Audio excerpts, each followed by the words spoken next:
घरवा जो रहली त के नया वारा कहल, घरवा जो रहली त के नया वारा कहल।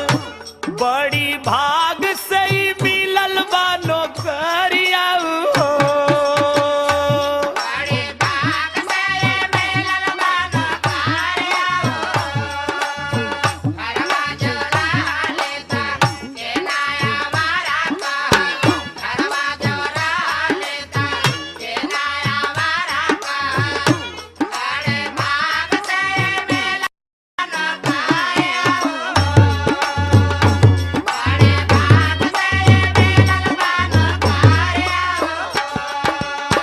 जोहे में बीत जाई जब की जवानी आई, जोहे में बीत जाई जब की जवानी आई।